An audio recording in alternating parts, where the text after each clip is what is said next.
So behind me is a big replica of the Trojan horse. Now the story behind the Trojan horse is that there was an army that couldn't get through an enemy's lines and wall. And so what they did was they created this big wooden horse as a gift and to give it to the enemy so the enemy would accept it. Now the secret was that the big wooden horse, the gift, was actually empty and hollow, and inside was a whole bunch of army people ready to escape and attack.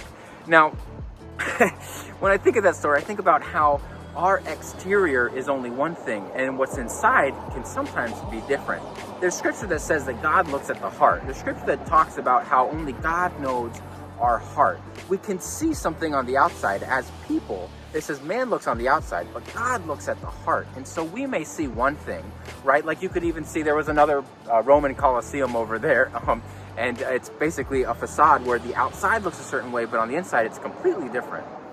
Where even Jesus goes and looks at the Pharisees, the people who were the religious leaders, the ones who were doing everything right on the outside, and he says, you are whitewashed tombs, that inside them is skeleton, that they are dead inside, which is just crazy, which makes me want to humbly step back when I'm looking and observing people, not to judge them, because on the outside they could look beautiful or amazing, or the opposite, they could look really ugly, but on the inside is something completely different. And so it makes me want to take a step back and realize just because we see something on the outside doesn't mean the contents on the inside match what it appears.